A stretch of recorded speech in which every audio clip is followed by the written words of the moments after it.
स्वागत। मैं हरजिंदर सिंह रंधावा, तुम देख रहे हो पंजाब टेलीविजन और मेरे नाल ने सीनियर जर्नलिस्ट सरदार हमीर सिंह जी और सरदार जगतार सिंह जी। मैं जी आया आखदा। थैंक यू जी, शुक्रिया जी।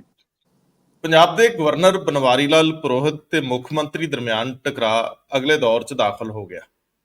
एक इंटरव्यू जिहड़ी बड़ी विस्तारत है, ਉਹਦੇ ਵਿੱਚ ਗਵਰਨਰ ਮੁੱਖ ਮੰਤਰੀ ਨੂੰ ਸਿੱਧੀ ਚੁਣੌਤੀ ਦੇ ਰਿਹਾ ਕਿ ਤੁਸੀਂ ਹੁਣ ਇੱਕ ਵੀ ਲਫ਼ਜ਼ ਜੇ ਬਾਹਰ ਆ ਕੇ ਕਹਿੰਦੇ ਹੋ ਵਿਧਾਨ ਸਭਾ ਤੋਂ ਤਾਂ ਤੁਹਾਨੂੰ परिणाम ਭੁਗਤਣ ਲਈ ਤਿਆਰ ਰਹਿਣਾ ਪਊਗਾ। ਇਸ ਤਰ੍ਹਾਂ ਦੀ ਚੇਤਾਵਨੀ ਨੂੰ ਤੁਸੀਂ ਇੱਕ ਥ੍ਰੈਟ ਵਜੋਂ ਵੀ ਅਕਸਰ ਦੇਖ ਲੈਂਦੇ ਹੋ ਕਿ ਕੀ ਗਵਰਨਰ ਪੰਜਾਬ ਮੁੱਖ ਮੰਤਰੀ ਦੇ ਖਿਲਾਫ ਕਿਸੇ ਤਰ੍ਹਾਂ ਦਾ ਐਕਸ਼ਨ ਵੀ ਲੈ ਸਕਦੇ ਆ। ਇਹਦੇ ਕਾਫੀ ਵੱਡੇ ਅਰਥ ਨੇ।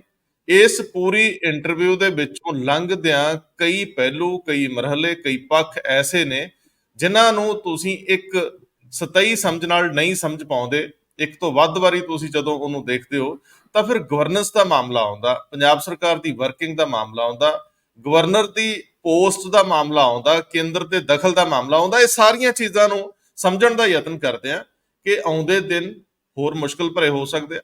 ਜਦੋਂ CBI ਜਲੰਧਰ ਦੇ ਕਮਿਸ਼ਨਰ ਆਫ ਪੁਲਿਸ ਨੂੰ ਸੱਦਦੀ ਹੈ, ਜਦੋਂ ਕੁਲਦੀਪ ਸਿੰਘ ਚਾਹਲ ਨੂੰ ਬੁਲਾਇਆ ਜਾਂਦਾ ਹੈ, ਪੁੱਛਗਿੱਛ ਕੀਤੀ ਜਾਂਦੀ ਹੈ, ਤਾਂ ਇਹ ਉਹੀ ਮਾਮਲਾ ਹੈ ਜਿਹਦੇ ਵਿੱਚ ਗਵਰਨਰ ਨੇ ਮੁੱਖ ਮੰਤਰੀ ਨੂੰ ਕਿਹਾ ਸੀਗਾ ਕਿ ਤੁਸੀਂ ਜਾਂਚ ਕਰਾਓ, ਇਹਨਾਂ ਤੇ ਦੋਸ਼ ਨੇ। ਉੱਥੇ ਜਾਂਚ ਤਾਂ ਨਹੀਂ ਹੋਈ, ਉਹਨਾਂ ਦੀ ਪ੍ਰਮੋਸ਼ਨ ਹੋ ਜਾਂਦੀ ਹੈ, ਲੇਕਿਨ ਬਾਅਦ ਦੇ ਵਿੱਚ ਜਾਂਚ CBI ਕਰਨਾ ਸ਼ੁਰੂ ਕਰਦੀ ਹੈ। ਇਹਦਾ ਮਤਲਬ ਕਿ ਗਵਰਨਰ ਨੂੰ ਤੁਸੀਂ ਇਹਨਾਂ ਨੇ ਹੱਥਾਂ ਨਹੀਂ ਮੰਨ ਕੇ ਚੱਲ ਸਕਦੇ।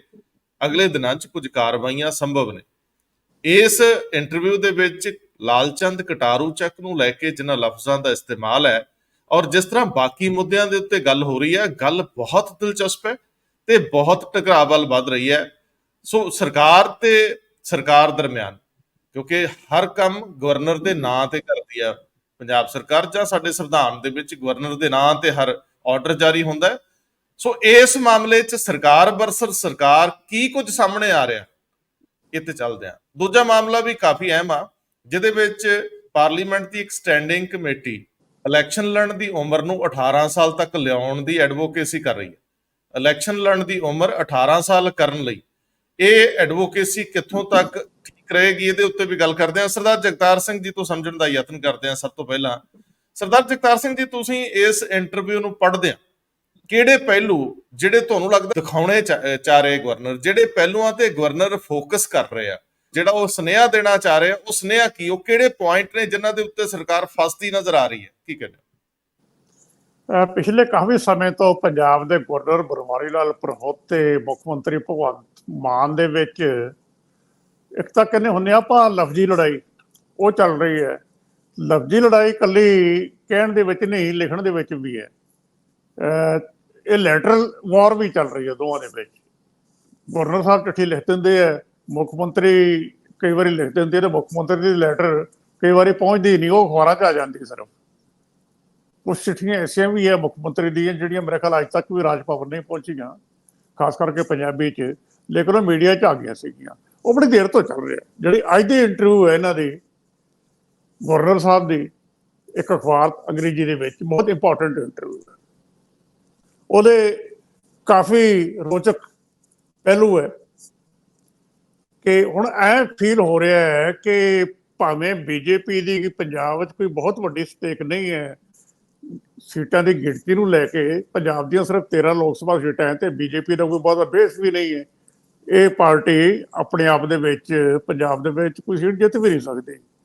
ਫਿਰ ਇਹ ਕਿਉਂ ਇੰਨਾ ਜ਼ੋਰ ਲੱਗ ਰਿਹਾ? ਮੈਂ ਇਹਨੂੰ ਉਸ ਕੰਟੈਕਸਟ ਦੇ ਵਿੱਚ ਵੀ ਦੇਖ ਰਿਹਾ ਕਿ ਪੰਜਾਬ ਦੇ ਵਿੱਚ ਇੱਕ ਮਾਹੌਲ ਐਂਟੀ ਆਪ ਕਿਵੇਂ ਸਿਰਜਣ ਦੀ ਕੋਸ਼ਿਸ਼ ਕੀਤੀ ਜਾ ਰਹੀ ਹੈ, ਜਿੱਥੇ ਵਿਰੋਧੀ ਪਾਰਟੀਆਂ ਪੰਜਾਬ ਦੀਆਂ ਦੋ ਮੇਨ ਆਪੋਜੀਸ਼ਨ ਪਾਰਟੀਆਂ ਕਾਂਗਰਸ ਤੇ ਅਕਾਲੀ ਦਲ, ਜਿੱਥੇ ਉਹ ਫੇਲ ਹੋ ਰਹੇ ਆ ਅਪੋਜ਼ ਕਰਨ ਦੇ ਵਿੱਚ, ਉਹ ਲਫ਼ਜ਼ੀ ਉਹ ਵੀ ਸਟੇਟਮੈਂਟਾਂ ਦੇ ਕੇ ਚੁੱਪ ਕਰ ਜਾਂਦੇ ਆ ਤੇ ਜਾਂ ਰਾਜ ਭਵਨ ਆ ਕੇ ਮੈਮੋਰੰਡਮ ਦੇ ਜਾਂਦੇ ਆ। ਉਹ ਇੱਕ ਵੈਕਿਊਮ ਹੈ। ਐਂ ਲੱਗਦਾ ਹੈ ਕਿ ਇਹ ਗਵਰਨਰ ਸਾਹਿਬ ਉਹ ਵੈਕਿਊਮ ਵੀ ਪੂਰਾ ਕਰਦੇ ਜਾ ਰਹੇ ਨਾਲ ਦੀ ਨਾਲ ਹੀ।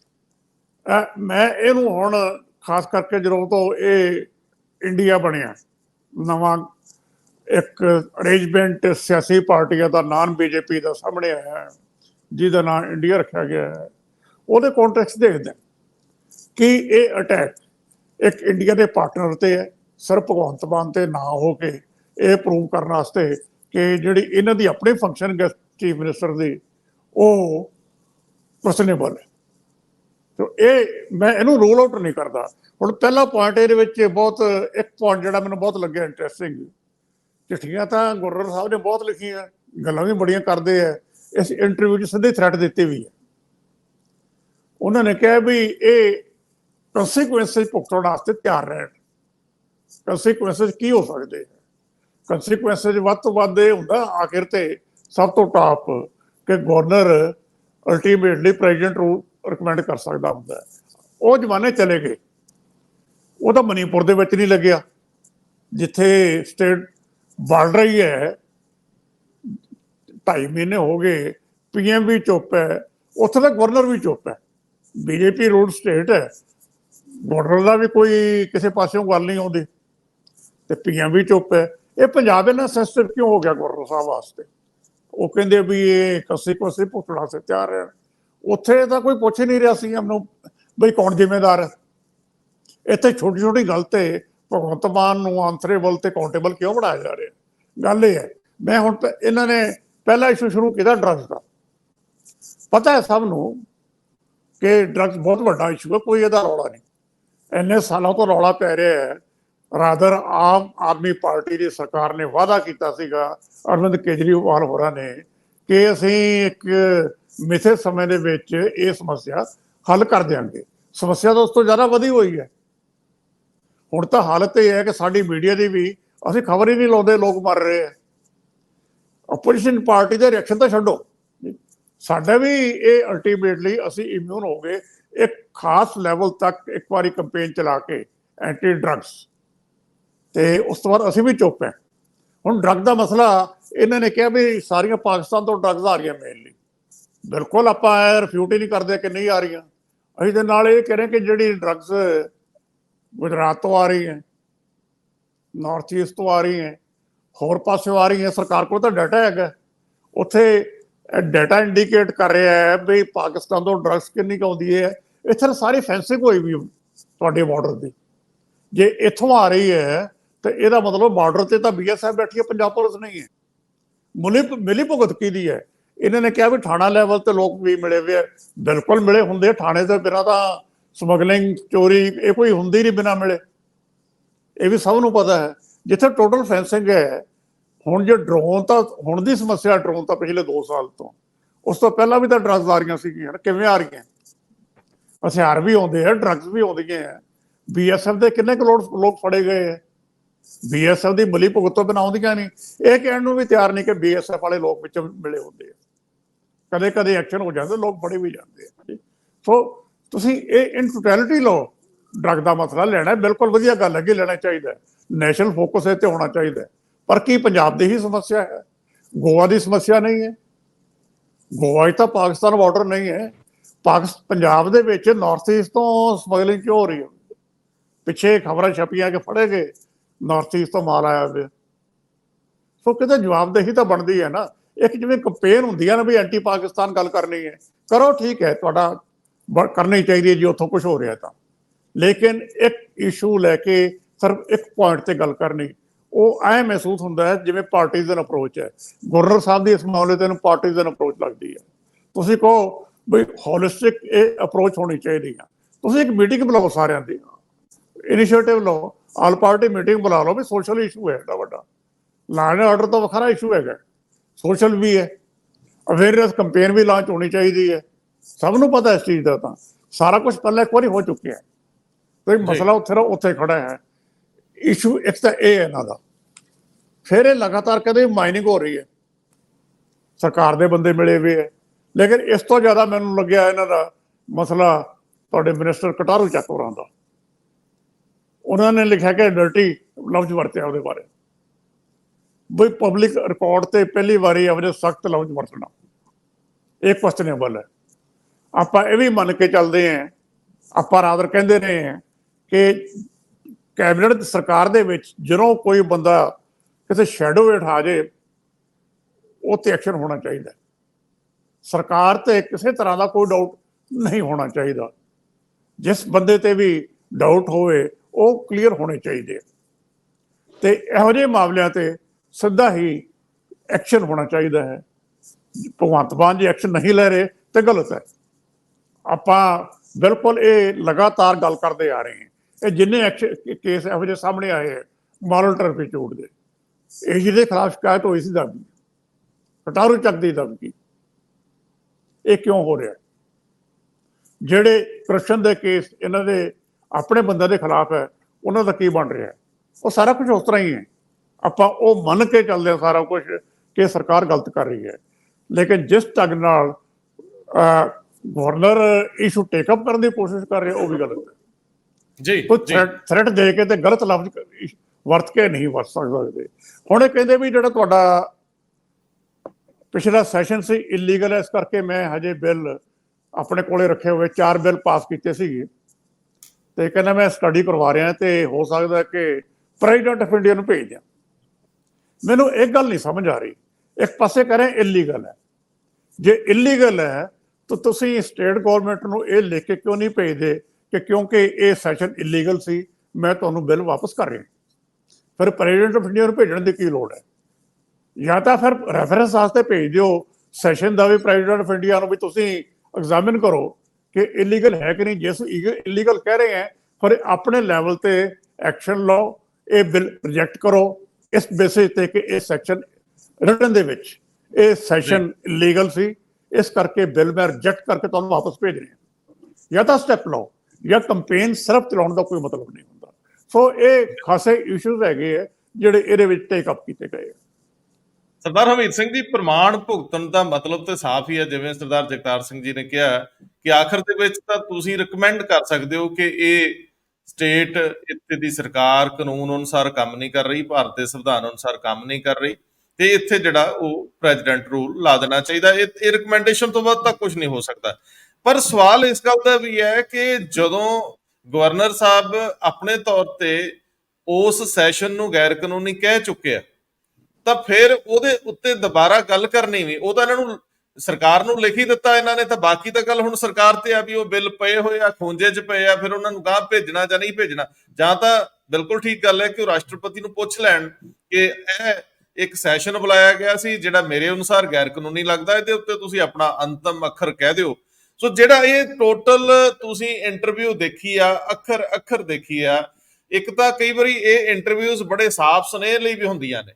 ਜਦੋਂ ਤੁਸੀਂ ਚੂਜ਼ ਕਰਦੇ ਹੋ, ਆਮ ਤੌਰ ਤੇ ਤੁਸੀਂ ਪ੍ਰੈਸ ਕਾਨਫਰੰਸ ਕਰਦੇ ਹੋ, ਲੇਕਿਨ ਜਦੋਂ ਤੁਸੀਂ ਕਿਸੇ ਇੱਕ ਪਲੇਟਫਾਰਮ ਨੂੰ ਚੁਣਦੇ ਹੋ ਇੰਟਰਵਿਊ ਦੇਣ ਲਈ ਤਾਂ ਫਿਰ ਕਈ ਵਾਰੀ ਕਈ ਪਹਿਲੂ ਪੱਖ ਅਧੂਰੇ ਵੀ ਰਹਿ ਜਾਂਦੇ ਆ। ਕਈ ਪੱਖ ਐਸੇ ਵੀ ਹੁੰਦੇ ਆ ਜਿਹੜੇ ਪੱਖ ਛੱਡ ਲਏ ਜਾਂਦੇ ਆ ਤੇ ਕਈ ਪੱਖ ਉਭਾਰੇ ਜਾਂਦੇ ਆ। ਇਹ ਗੱਲ ਪਹਿਲਾਂ ਵੀ ਗਵਰਨਰ ਸਾਹਿਬ ਇੱਕ ਤੋਂ ਵੱਧ ਵਾਰੀ ਕਹਿ ਚੁੱਕੇ ਆ ਕਿ ਤੁਸੀਂ ਵਿਧਾਨ ਸਭਾ 'ਚ ਮੇਰੇ ਖਿਲਾਫ ਸ਼ਬਦ ਬੋਲਿਆ।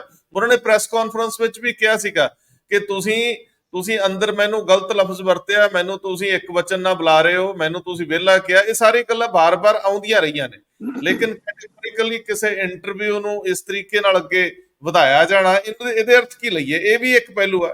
ਤੇ ਬਾਕੀ ਜਿਹੜੀ ਜਿਸ ਤਰ੍ਹਾਂ ਨਾਲ ਇਹ ਅੱਗੇ ਵੱਧ ਰਹੀ ਹੈ ਗੱਲ, ਇਹਦੇ ਤੁਸੀਂ ਮੋਟੇ ਤੌਰ ਦੇ ਉੱਤੇ ਕਿਹੜੇ ਨੁਕਤੇ ਗਵਰਨਰ ਸਾਹਿਬ ਦੀ ਨਜ਼ਰ ਤੋਂ ਸਰਕਾਰ ਨੂੰ ਸੁਨੇਹੇ ਦੇ ਰੂਪ 'ਚ ਲੱਗਦੇ ਵੇਖ ਰਹੇ ਹੋ? ਅਸਲ 'ਚ ਮੈਨੂੰ ਇਹ ਲੱਗਦਾ ਕਿ ਪੰਜਾਬ ਦੇ ਵਿੱਚ ਜੇ ਕੋਈ ਪੁਆਇੰਟਡ ਤੌਰ ਦੇ ਉੱਤੇ ਆਪੋਜੀਸ਼ਨ ਪਾਰਟੀ ਹੈ ਤਾਂ ਉਹ ਗਵਰਨਰ ਲੱਗ ਰਹੇ ਨੇ। ਬਾਕੀ ਪਾਰਟੀਆਂ ਤਾਂ ਐਵੇਂ ਨੇ, ਮੈਮੋਰੰਡਮ ਉਹ ਵੀ ਗਵਰਨਰ ਕੋਲ ਹੀ ਲੈ ਕੇ ਲੱਗ ਜਾਂਦੀਆਂ ਨੇ, ਕੋਈ ਆਪੋਜੀਸ਼ਨ ਨਹੀਂ, ਕੋਈ ਜਨਤਕ ਸਟਰਗਲ ਨਹੀਂ, ਕੋਈ ਜਨਤਕ ਪਾਰਟੀ ਮਤਲਬ ਭਗਵੰਤ ਮਾਨ ਦੀ ਸਰਕਾਰ ਨੂੰ ਚੁਣੌਤੀ ਨਹੀਂ ਹੈ ਕਿਸੇ ਆਪੋਜੀਸ਼ਨ ਧਿਰ ਵੱਲੋਂ ਇਸ ਪੱਧਰ ਦੀ, ਜਿਹਦੇ ਨਾਲ ਸਰਕਾਰ ਨੂੰ ਐ ਲੱਗਦਾ ਹੋਵੇ ਕਿ ਉਹ ਸੰਕਟ 'ਚ ਆ ਗਈ ਹੈ। ਤਾਂ ਗਵਰਨਰ ਜ਼ਰੂਰ ਟੈਕਨੀਕਲੀ ਵੀ ਤੇ ਬਾਕੀ ਮਾਮਲਿਆਂ ਦੇ ਵਿੱਚ ਉਹਨਾਂ ਗੱਲਾਂ ਦਾ ਹੀ ਸਹਾਰਾ ਲੈਂਦੇ ਨੇ ਜਿਹੜੀਆਂ ਕੰਪਲੇਂਟਸ ਜਾਂਦੀਆਂ ਨੇ, ਉਹਨਾਂ ਦਾ ਵੀ ਲਗਾਤਾਰਤਾ ਦੇ ਵਿੱਚ ਜਿਹੜੀ ਇੱਕ ਗੱਲ ਕਰ ਰਹੇ ਨੇ ਜੇ ਆਪਸ ਦੇ ਵਿੱਚ ਕੰਟਰਡਿਕਸ਼ਨ।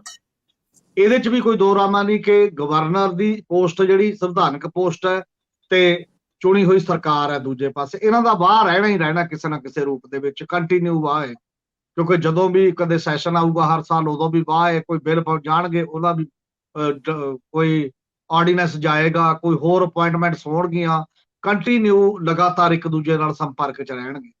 ਤੇ ਜੋ ਕੰਟੀਨਿਊ ਕੋਈ ਚੀਜ਼ ਧਿਰ ਜਿਹੜੀ ਪਰਮਾਨੈਂਟ ਤੁਸੀਂ ਤੋੜ ਵਿਛੋੜਾ ਨਹੀਂ ਕਰ ਸਕਦੇ ਪਰ ਟਕਰਾਅ 'ਚ ਰਹਿੰਦੇ ਹੋ, ਤਾਂ ਸਭ ਤੋਂ ਸਫਰਰ ਪੰਜਾਬ ਦੇ ਲੋਕ ਹੁੰਦੇ ਨੇ ਉਹਨਾਂ ਮਾਮਲਿਆਂ ਦੇ ਵਿੱਚ। ਗਵਰਨਰ ਤੇ ਪੰਜਾਬ ਦੀ ਸਰਕਾਰ ਦਾ ਮੇਰਾ ਖਿਆਲ ਹੈ ਬਾਹਲਾ ਕੁਛ ਨਹੀਂ ਜਾਣਾ, ਤੇ ਲੋਕਾਂ ਦਾ ਜਾਣਾ ਜਦੋਂ ਮੁੱਦੇ ਫਸੇ ਰਹਿੰਦੇ ਨੇ ਤੇ ਗੈਰ ਮੁੱਦਿਆਂ ਦੀ ਜਗ੍ਹਾ ਮੁੱਦੇ ਡਿਸਕਸ ਹੋਣ ਲੱਗ ਜਾਂਦੇ ਨੇ ਦੂਜੇ। ਹੁਣ ਗਵਰਨਰ ਸਾਹਿਬ ਨੇ ਜਿਹੜੀਆਂ ਗੱਲਾਂ ਕੀਤੀਆਂ ਨੇ ਉਹਨਾਂ ਦੀਆਂ ਗੱਲਾਂ ਦੇ ਤਰੀਕੇ ਦੇ ਵਿੱਚ ਤੇ ਉਹਨਾਂ ਦੀਆਂ ਗੱਲਾਂ ਦੇ ਵੈਸੇ ਅਰਥ ਦੇ ਰੂਪ ਦੇ ਵਿੱਚ ਕਈ ਗੱਲਾਂ ਠੀਕ ਹੁੰਦੀਆਂ ਨੇ, ਪਰ ਤਰੀਕੇ ਦੇ ਤੌਰ ਤੇ ਨਹੀਂ ਉਹ ਠੀਕ ਬਣਦੀਆਂ ਹੁੰਦੀਆਂ। ਬੜੀ ਵਾਰ ਇਹ ਹੁੰਦਾ ਕਿ ਤੁਹਾਡਾ ਲਹਿਜਾ, ਤੁਹਾਡਾ ਕੰਮ ਕਰਨ ਦਾ ਸਟਾਈਲ, ਉਹ ਚੀਜ਼ਾਂ ਦੇ ਵਿੱਚ ਪ੍ਰੋਬਲਮ ਖੜੀ ਹੁੰਦੀ ਹੈ। ਕਦੇ ਕਦੇ ਗੱਲ ਹੀ ਗਲਤ ਹੁੰਦੀ ਹੈ, ਤਰੀਕਾ ਭਾਵੇਂ ਠੀਕ ਵੀ ਹੋਵੇ।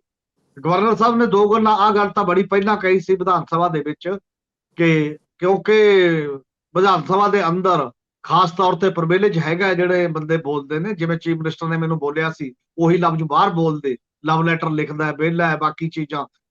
ਤਾਂ ਮੈਂ 124 ਸੈਕਸ਼ਨ ਦੇ ਤਹਿਤ ਜਿਹੜੇ ਚ ਪ੍ਰੈਜ਼ੀਡੈਂਟ ਔਰ ਗਵਰਨਰ ਦੀ ਮਾਨਹਾਨੀ ਦੇ ਮਾਮਲੇ ਨੇ, ਮੈਂ ਉਹਦੇ ਚ ਉਹਨੂੰ ਸ਼ੂ ਕਰਦਾ। ਮੈਂ ਆਪਣੇ ਆਫਿਸ ਨੂੰ ਕਹਿੰਦਾ ਕਿ ਤੁਸੀਂ ਫਾਈਲ ਕਰੋ ਪਟੀਸ਼ਨ ਚੀਫ ਮਿਨਿਸਟਰ ਦੇ ਖਿਲਾਫ ਇਸ ਮਾਮਲੇ ਦੇ ਵਿੱਚ। ਤੁਸੀਂ ਲਗਾਤਾਰ ਗਵਰਨਰ ਦੀ ਤੋਹੀਨ ਕਰ ਰਹੇ ਹੋ ਤੇ ਇਹ ਤੋਹੀਨ ਨਹੀਂ ਸਹੀ ਜਾ ਸਕਦੀ। ਇੱਕ ਤਾਂ ਇਹ ਉਹਨਾਂ ਦਾ ਮਤਲਬ ਇਹ ਹੈ ਕਿ ਜਦੋਂ ਵੀ ਹੁਣ ਚੀਫ ਮਿਨਿਸਟਰ ਨੂੰ ਉਹ ਚੈਲੰਜ ਇਹ ਕਰ ਰਹੇ ਨੇ ਕਿ ਬਾਹਰ ਸ਼ਬਦਾਵਲੀ ਇਹੋ ਜਿਹੀ ਵਰਤੀ ਤਾਂ ਮੈਂ ਇਹ ਕਰੂੰਗਾ, ਮਤਲਬ ਮੈਂ ਕ੍ਰਿਮੀਨਲ ਪਰਚਾ ਵੀ ਦਰਜ ਕਰਾ ਸਕਦਾ, ਬਾਕੀ ਗੱਲਾਂ ਤਾਂ ਬਾਅਦ ਦੀਆਂ ਨੇ। ਹੁਣ ਇਹਨੂੰ ਚੀਫ ਮਿਨਿਸਟਰ ਕਿੰਨਾ ਕੁ ਲੈਂਦੇ ਨੇ ਇਹਨੂੰ, ਉਹ ਕਹਿਣਗੇ ਵੀ ਤੂੰ ਕਰਨਾ ਕਰ ਲੈ, ਮੈਂ ਕਹੂੰਗਾ। ਇੱਕ ਤਾਂ ਇਹ ਤਰੀਕਾ ਹੁੰਦਾ, ਫਿਰ ਜਾਂ ਉਹ ਬਾਹਰ ਜਾਣਦੇ ਹੋਏ ਇਸ ਥੋੜਾ ਬਹੁਤ ਖਾਮੋਸ਼ ਰਹਿਣਗੇ ਇਹਨਾਂ ਗੱਲਾਂ ਦੇ ਉੱਤੇ। ਇਹ ਚੀਫ ਮਿਨਿਸਟਰ ਤੇ ਡਿਪੈਂਡ ਕਰੇਗਾ। ਦੂਜੀ ਗੱਲ ਗਵਰਨਰ ਦੇ ਕੁਝ ਇਸ਼ੂ ਨੇ ਜਿਹੜੇ, ਜਿਵੇਂ ਡਰੱਗ ਦਾ ਇਸ਼ੂ ਹੈਗਾ, ਡਰੱਗ ਦਾ ਇਸ਼ੂ ਵਿੱਚ ਕੋਈ ਦੋ ਰਾਮਾ ਨਹੀਂ ਹੈ, ਮਾਈਨਿੰਗ ਦਾ ਇਸ਼ੂ ਹੈਗਾ, ਪਰ ਇਹ ਇਸ਼ੂ ਜਿਹੜੇ ਨੇ ਇਹ ਪਾਪੂਲਰ ਗਵਰਨਮੈਂਟ ਦੇ ਨੇ, ਇਹਦਾ ਲੋਕਾਂ ਨਾਲ ਵੀ ਸੰਬੰਧ ਹੈ ਤੇ ਲੋਕਾਂ ਦੀਆਂ ਮੂਵਮੈਂਟਾਂ ਵੀ ਇਹਦੇ ਤੇ ਖੜੀਆਂ ਨੇ। ਔਰ ਜਗ੍ਹਾ ਜਗ੍ਹਾ ਚਾਹੇ ਮਾਨਸਾ ਚ ਕੰਟੀਨਿਊ ਧਰਨਾ ਚੱਲ ਰਿਹਾ, ਚਾਹੇ ਡਿਫਰੈਂਟ ਟਾਈਪ ਦੇ ਥਾਵਾਂ ਦੇ ਉੱਤੇ ਲੋਕ ਵਿਰੋਧ ਦੇ ਵਿੱਚ ਸਰਕਾਰ ਦੇ ਦਿਖਾਈ ਦੇ ਰਹੇ ਨੇ। ਇਸ ਇਸ਼ੂ ਨੂੰ ਸਰਕਾਰ ਨੂੰ ਜੇ ਗਵਰਨਰ ਦੇ ਨਹੀਂ ਕਹਿਣ ਤੇ ਘੱਟੋ ਘੱਟ ਲੋਕਾਂ ਦੇ ਕਹਿਣ ਤੇ ਤਾਂ ਕੋਈ ਰਿਸਪੌਂਡ ਕਰੋ ਨਾ। ਉੱਥੇ ਪੁਲਿਸ ਲਾ ਦਿਓ, ਤੁਸੀਂ ਬੰਦੇ ਫੜਨੇ ਸ਼ੁਰੂ ਕਰ ਦਿਓ, ਬਾਕੀ ਚੀਜ਼ਾਂ ਕਰੋ, ਇਹਦਾ ਕੋਈ ਮਤਲਬ ਨਹੀਂ ਹੁੰਦਾ। ਇਹਦਾ ਮਤਲਬ ਸਰਕਾਰ ਉਸ ਇਸ਼ੂ ਤੇ ਉਨੀ ਸੀਰੀਅਸ ਨਜ਼ਰ ਨਹੀਂ ਆ ਰਹੀ ਜਿੰਨੀ ਨਜ਼ਰ ਆਉਣੀ ਚਾਹੀਦੀ ਸੀ ਇਸ ਡਰੱਗ ਦੇ ਇਸ਼ੂ ਤੇ। ਫਿਰ ਗਵਰਨਰ ਨੇ ਡਰੱਗ ਦੇ ਇਸ਼ੂ ਤੇ ਜਿਹੜਾ ਕਿਹਾ ਪੁਲਿਸ ਦੇ ਵਿੱਚ ਵੀ ਬਲੈਕ ਸ਼ੀਪਸ ਹੋਣਗੀਆਂ, ਹੁੰਦੀਆਂ ਨੇ, ਨਿਸ਼ਾਨਦੇਹੀ ਕਰੋ। ਨਿਸ਼ਾਨਦੇਹੀ ਤਾਂ ਕਰੋ। ਰਾਜਜੀਤ ਵਰਗੇ ਬੰਦੇ ਨੇ ਤੁਹਾਡੇ ਕੋਲ ਜਿਹੜੇ ਆਏ ਹੋਏ ਨੇ, ਜਿਨ੍ਹਾਂ ਦੀ ਜ਼ਮਾਨਤ ਲਈ ਖੁੱਲਾ ਟਾਈਮ ਦੇ ਰਹੇ ਹੋ, ਜਦੋਂ ਚਲਾ ਜਾ, ਹਾਈ ਕੋਰਟ ਨੇ ਵੀ ਕਰਤਾ, ਸੁਪਰੀਮ ਕੋਰਟ ਜਾ, ਤੇਰੀ ਅਰੈਸਟ ਨਹੀਂ ਹੋਏਗੀ ਜਾਂ ਬਾਕੀ ਚੀਜ਼ਾਂ ਨਹੀਂ ਹੋਣਗੀਆਂ। ਇੱਕ ਟਾਈਮ ਤਾਂ ਕਹਿ ਹੀ ਰਿਹਾ ਨਾ ਅਸੀਂ, ਜਦੋਂ ਪ੍ਰੈਕਟਿਸ ਨਹੀਂ ਹੈ ਉਸ ਪੱਧਰ ਦੀ ਪੁੱਛਗਿੱਛ ਦੀ ਤੌਰ ਤੇ, ਉਹ ਗੱਲ ਵੀ ਉਸ ਪਾਸੇ ਵੱਲ ਸਰਕਾਰ ਤੇ ਸਵਾਲ ਉਠਾਉਂਦੀ ਹੈ। ਕਟਾਰੂ ਚੱਕ ਦੇ ਮਾਮਲੇ ਤੇ ਵੀ ਸਵਾਲ ਉੱਠਦਾ ਕਿ ਰਿਪੋਰਟ ਉਹ ਵਾਪਸ ਹੀ ਲੈ ਗਿਆ ਜੀ ਬੰਦਾ। ਇੱਥੇ ਤਾਂ ਜਿਹਨੂੰ ਮਰਜ਼ੀ ਕਰ ਦੋ, ਸਰਕਾਰ ਥੋੜੀ ਜਿਹੀ ਨਾਲ ਦਿਖਣੀ ਚਾਹੀਦੀ ਹੈ, ਸਾਰੇ ਵਾਪਸ ਲੈ ਜਾਣਗੇ ਵਿਚਾਰੇ, ਕੀ ਕਰਨਗੇ? ਬੰਦਾ ਲੜਾਈ ਕਿਵੇਂ ਲੜੂਗਾ ਫਿਰ ਉਸ ਤਰੀਕੇ ਦਾ? ਸਧਾਰਨ ਬੰਦਾ, ਸਰਕਾਰ ਪਿੱਠ ਤੇ ਖੜੀ ਹੋਵੇ ਤੇ ਮਿਨਿਸਟਰ ਹੋਵੇ। ਔਰ ਤੁਸੀਂ ਦੇਖ ਲਓ ਕਿਸਾਨੀ ਸੰਗਠਨ ਦੇ ਵਿੱਚ ਤਰੜ ਕੇ ਕਿਸਾਨਾਂ ਨੂੰ ਐਡੇ ਵੱਡੇ ਅੰਦੋਲਨ ਦੇ ਦੌਰਾਨ ਵੀ ਜਿਹੜਾ ਅਜੇ ਟੋਨੀ ਮਿਸ਼ਰਾ ਮਿਨਿਸਟਰੀ ਦੇ ਵਿੱਚ ਤੇ ਮਿਨਿਸਟਰੀ ਦੇ ਵਿੱਚ ਤੇ ਕੌਣ ਉਹਦੇ ਘਰ ਦੇ, ਉਹਦੇ ਜਵਾਕਾਂ ਦੇ ਖਿਲਾਫ ਉਹਦੇ ਬਾਅਦ ਕੌਣ ਕਰੂਗਾ? ਕਿੰਨਾ ਲੜ ਲੂਗਾ ਕੋਈ ਬੰਦਾ ਕਿਸੇ ਸੱਤਾ ਦੇ ਨਾਲ ਜਾ ਕੇ, ਉਹ ਵੀ ਅਦਾਲਤੀ ਮੁਕੱਦਮਿਆਂ 'ਚ ਜਿੱਥੇ ਫੈਸਲਾ ਹੀ ਨਹੀਂ ਛੇਤੀ ਹੋਣਾ, ਬਾਕੀ ਚੀਜ਼ਾਂ ਨਹੀਂ ਹੋਣੀਆਂ। ਇਸ ਲਈ ਇਹ ਗੱਲ ਕਹਿ ਦੇਣੀ ਕਿ ਉਹਨੇ ਵਾਪਸ ਲੈ ਲਿਆ, ਇਹ ਹੈ ਜਾਂਚ ਕਰਨ ਤੋਂ ਬਿਨਾਂ ਹੀ ਬਹੁਤ ਗੈਰ ਗੰਭੀਰ, ਜਾਂ ਕਿਸੇ ਨੂੰ ਹੋਰ ਦੇਣਾ, ਇਹ ਵੀ ਮਾਮਲਾ ਟੈਕਲ ਉਸ ਪੱਧਰ ਤੇ ਨਹੀਂ ਹੋਇਆ। ਇੰਨੀ ਗੱਲ ਮੈਨੂੰ ਲੱਗਦਾ ਕਿ ਗਵਰਨਮੈਂਟ ਨੂੰ ਕਲੀਨ ਚਿੱਟ ਪਬਲਿਕ ਸੈਂਟੀਮੈਂਟ 'ਚ ਨਹੀਂ ਮਿਲੇਗੀ। ਟੈਕਨੀਕਲੀ ਉਹਨਾਂ ਨੇ ਚਾਹੇ ਕਟਾਰੂ ਚੱਕ ਨੂੰ ਕਲੀਨ ਚਿੱਟ ਦੇਤੀ ਹੈ, ਉਹ ਇੱਕ ਅਲੱਗ ਗੱਲ ਹੈ। ਇੱਕ ਲੋਕਾਂ ਦੀ ਪਰਸੈਪਸ਼ਨ ਵੀ ਹੁੰਦੀ ਹੈ, ਔਰ ਉਹ ਲੋਕਾਂ ਦੀ ਪਰਸੈਪਸ਼ਨ ਹਮੇਸ਼ਾ ਹੌਲੀ ਹੌਲੀ ਇਕੱਠੀ ਹੁੰਦੀ ਜਾਂਦੀ ਹੈ ਫਿਰ ਜਦੋਂ ਤੁਸੀਂ ਉਹ ਗੱਲ ਨਹੀਂ ਕਰਦੇ। ਫਿਰ ਗਵਰਨਰ ਨੇ ਇੱਕ ਗੱਲ ਕਹੀ ਹੈ ਕਿ ਇਹ ਤੁਸੀਂ ਇਲੀਗਲ ਗੱਲ ਕੀਤੀ ਹੈ, ਜਿਹੜੇ ਕਰਪਸ਼ਨ ਦੇ ਜਾਂ ਬਾਕੀ ਮਾਮਲੇ ਆਏ, ਕਿ ਗੈਰ ਸੰਵਿਧਾਨਕ ਗੱਲ ਕਿਵੇਂ ਕਰਦੇ ਹੋ। ਇੱਕ ਗੱਲ ਉਹਦੇ 'ਚ ਇਹ ਹੈ ਕਿ ਕੁਝ ਇਹੋ ਜਿਹੇ ਬੰਦੇ ਅਫੀਸ਼ੀਅਲ ਮੀਟਿੰਗਾਂ 'ਚ ਬਿਠਾਉਣੇ ਜਿਨ੍ਹਾਂ ਨੇ ਓਥ ਨਹੀਂ ਲਈ ਹੋਈ, ਤੁਸੀਂ ਓਥ ਆਫ ਸੀਕ੍ਰੇਸੀ ਦੀ ਉਲੰਘਣਾ ਕਰ ਰਹੇ ਹੋ ਲਗਾਤਾਰ। ਔਰ ਉਹ ਅਖਬਾਰਾਂ 'ਚ ਪਹਿਲਾਂ ਛਪੀਆਂ ਨੇ, ਕੋਈ ਬੰਦ ਗੱਲ ਨਹੀਂ, ਕਿਸੇ ਨੇ ਗੁਪਤ ਨਹੀਂ ਭੇਜੀ, ਕੰਪਲੇਂਟ ਕਰਦੀ ਹੋਣੀ ਹੈ, ਪਰ ਫੋਟੋਆਂ ਛਪੀਆਂ ਨੇ। ਤੇ ਬਾਕੀ ਜਗ੍ਹਾ ਚੀਫ ਸੈਕਟਰੀ ਦੀ ਮੀਟਿੰਗ ਦੇ ਵਿੱਚ, ਕੈਬਨਿਟ ਮੀਟਿੰਗ ਦੇ ਵਿੱਚ ਬੰਦੇ ਬਿਠਾ ਕੇ ਜਦੋਂ ਤੁਸੀਂ ਉਹ ਗੱਲਾਂ ਕਰਦੇ ਹੋ ਤਾਂ ਇਹ ਇਸ਼ੂ ਤਾਂ ਆਉਂਦਾ ਹੀ ਹੈ ਓਥ ਦਾ, ਠੀਕ ਹੈ। ਉਦੋਂ ਬਾਅਦ ਸ਼ਾਇਦ ਥੋੜਾ ਬਹੁਤ ਚੇਤ ਗਏ ਗੱਲ ਉਸ ਲੈਵਲ ਦੀ। ਕੁਝ ਕਹਿੰਦੇ ਇਹੋ ਜਿਹੀ ਗੱਲਾਂ ਮੈਂ ਬਾਅਦ 'ਚ ਦੱਸੂਗਾ, ਉਹ ਇਹੋ ਜਿਹੇ ਕੰਪਲੇਂਟਾਂ ਨੇ ਬਾਅਦ 'ਚ ਕੀ ਦੱਸਣਾ, ਬਥੇਰੀਆਂ ਕੰਪਲੇਂਟਾਂ ਨੇ ਇਹੋ ਜਿਹੀਆਂ ਕਿ ਫਾਈਲਾਂ ਰਾਘਵ ਚੱਡਾ ਕਿਉਂ ਦੇਖਦਾ ਜੀ, ਫਾਈਲਾਂ ਸੰਦੀਪ ਪਾਠਕ ਤੱਕ ਕਿਉਂ ਜਾਂਦੀਆਂ ਨੇ, ਡਿਸਕਸ਼ਨ ਦੇ ਆਰਡਰ ਜਿਹੜੇ ਬਾਕੀ ਚੀਜ਼ਾਂ ਨੇ ਬਾਹਰੋਂ ਕਿਵੇਂ ਹੁੰਦੇ ਨੇ, ਕਿੱਥੇ ਜਾਂਦੀਆਂ, ਇਹੋ ਜਿਹੀਆਂ ਹੁੰਦੀਆਂ ਨੇ। ਇਹਦੀ ਜਾਂਚ ਕੌਣ ਕਰੇਗਾ? ਤਾਂ ਸਰਕਾਰਾਂ ਨੇ ਕਰਨੀ ਹੁੰਦੀ ਹੈ। ਜੋ ਨਹੀਂ ਕਰਨੀਆਂ ਤਾਂ ਜੋ ਨਿਕਲੂਗਾ ਕੀ? ਇਹਦੇ 'ਚ ਕੁਝ ਵੀ ਉਸ ਲੈਵਲ ਦਾ। ਪਰ ਸਭ ਤੋਂ ਬੜਾ ਕੁਐਸਚਨ ਹੈ, ਇਹ ਕੁਐਸਚਨ ਹੈਗੇ ਜਿੱਥੇ ਗਵਰਨਰ ਇਹ ਕਹਿ ਰਿਹਾ ਕਿ ਭਗਵੰਤ ਮਾਨ ਆਪਣੇ ਆਪ ਕਹਿੰਦਾ ਮੈਂ 3 ਕਰੋੜ ਪੰਜਾਬੀਆਂ ਪ੍ਰਤੀ ਜਵਾਬਦੇਹ ਹਾਂ, ਗਵਰਨਰ ਪ੍ਰਤੀ ਨਹੀਂ। ਤੇ ਉਹਨੂੰ, ਕਿਉਂਕਿ ਗਵਰਨਰ ਵੀ ਇੱਕ ਕਨਸਟੀਟਿਊਸ਼ਨਲ ਪੋਸਟ ਹੈ, ਜਿਸ ਲੈਵਲ ਦੇ ਉਹਦੇ ਕੋਲ ਅਧਿਕਾਰ ਦਿੱਤੇ ਨੇ, ਜਿਹੜੀਆਂ ਫਾਈਲ ਉਹਦੇ ਕੋਲ ਜਾਣੀ ਹੈ, ਜਿਹੜੀ ਸੂਚਨਾ ਉਹਨੂੰ ਦੇਣੀ ਹੈ, ਉਸ ਹੱਦ ਤੱਕ ਉਹ ਕਨਸਟੀਟਿਊਸ਼ਨ ਦੇ ਪ੍ਰਤੀ ਵੀ ਜਵਾਬਦੇਹ ਹੋਣਾ ਚਾਹੀਦਾ ਹੈ। ਨਹੀਂ ਤਾਂ ਉਹ ਗੈਰ ਕਨਸਟੀਟਿਊਸ਼ਨਲ ਗੱਲਾਂ ਮੰਨੀਆਂ ਜਾਣਗੀਆਂ ਕਿ ਉਹ ਅਨਕਨਸਟੀਟਿਊਸ਼ਨਲ ਚੀਜ਼ਾਂ ਦੀ ਗੱਲ ਕਰ।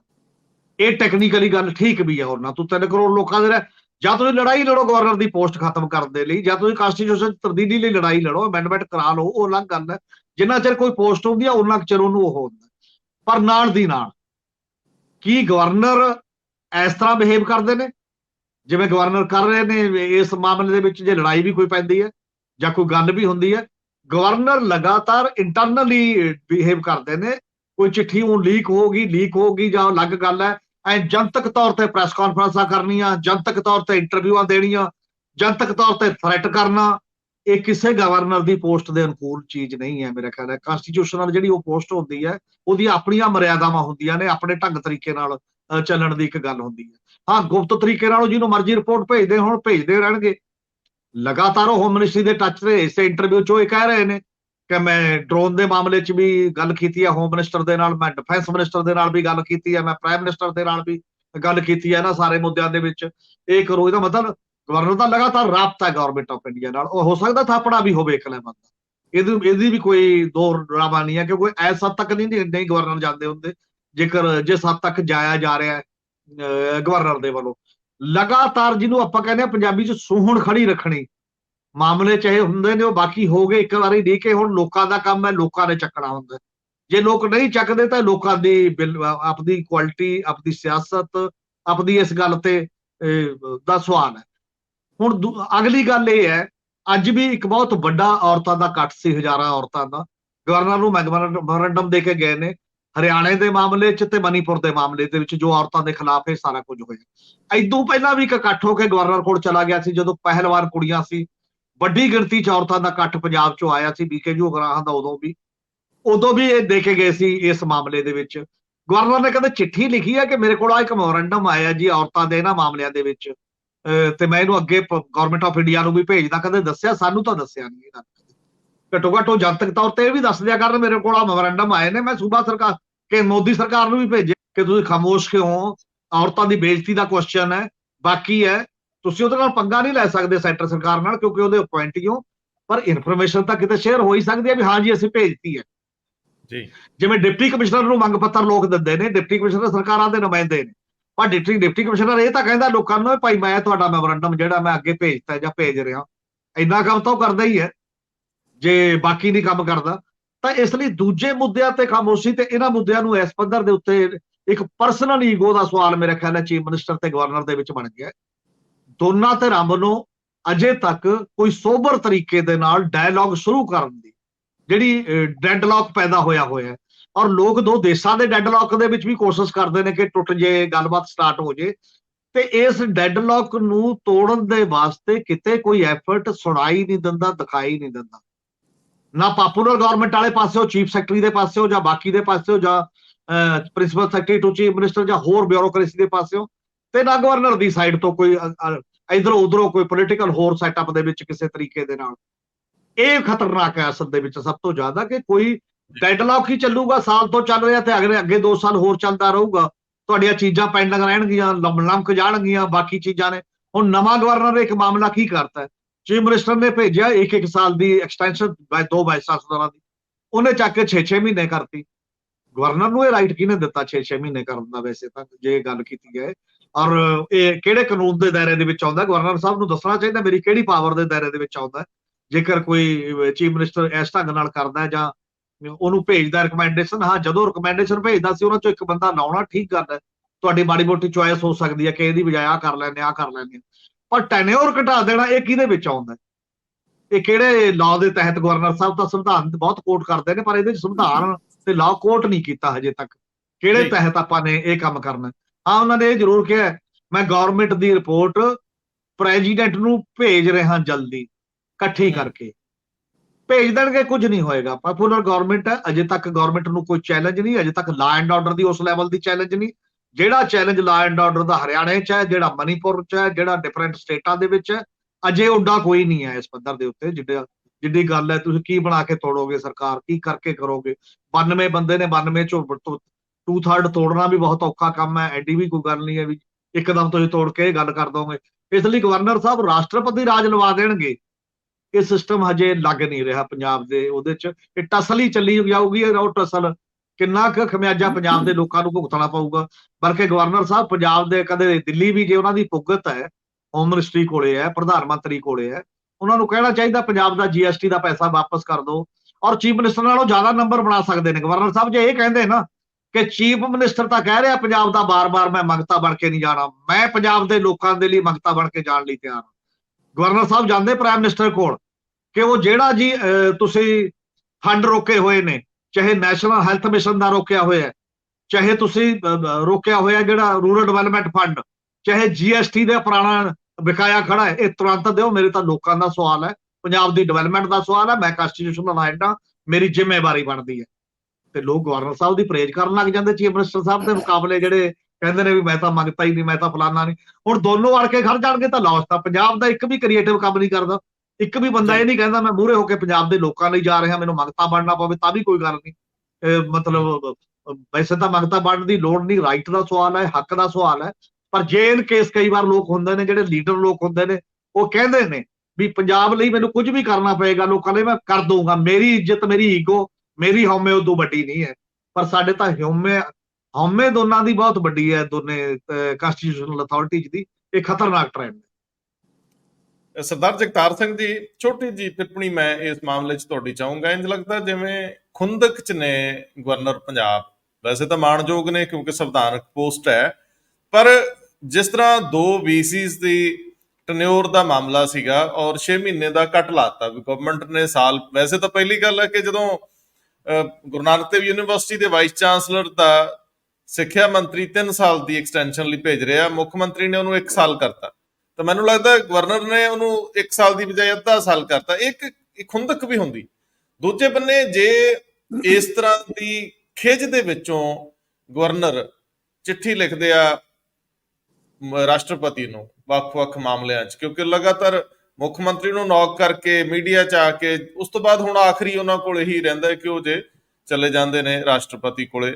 ਰਾਸ਼ਟਰਪਤੀ ਇਹਦੇ ਉੱਤੇ ਕਿਸ ਤਰ੍ਹਾਂ ਦਾ ਕੋਈ ਸਟੈਪ ਲੈ ਸਕਦੇ ਆ? ਮਤਲਬ ਇਹਦੇ ਤੇ ਐਕਸ਼ਨ ਤਾਂ ਮੈਂ ਨਹੀਂ ਕਹੂੰਗਾ, ਸਟੈਪ ਕੀ ਲੈ ਸਕਦੇ ਜੇ ਮੰਨ ਲਓ ਉਹ ਸਾਰੀਆਂ ਚੀਜ਼ਾਂ ਜੋ ਉਹਨਾਂ ਰਿਕਾਰਡ ਤੇ ਲਿਆਂਦੀਆਂ ਹੋਈਆਂ, ਜਿਵੇਂ ਦਿਸ ਰਿਹਾ ਕਿ ਉਹਨਾਂ ਨੇ 1 by 1 ਚਿੱਠੀਆਂ ਭੇਜ ਕੇ ਲਗਾਤਾਰ ਉਹਨਾਂ ਨੇ ਇੱਕ ਰਿਕਾਰਡ ਬਣਾ ਲਿਆ ਕਿ ਗਵਰਨਮੈਂਟ ਮੈਨੂੰ ਸਪੋਰਟ ਨਹੀਂ ਕਰ ਰਹੀ, ਸੰਵਿਧਾਨਕ ਪ੍ਰਕਿਰਿਆ ਤਹਿਤ ਜਿਹੜੇ ਮੈਨੂੰ ਜਵਾਬਦੇਹੀ ਆ ਉਹਦੇ ਤੇ ਪੂਰੀ ਨਹੀਂ ਉਤਰੀ, ਮੈਨੂੰ ਇਗਨੋਰ ਕੀਤਾ ਜਾ ਰਿਹਾ, ਮੈਨੂੰ ਬੇਇੱਜ਼ਤ ਵੀ ਕੀਤਾ ਜਾ ਰਿਹਾ ਜਿਵੇਂ ਉਹ ਕਹਿ ਰਹੇ ਨੇ।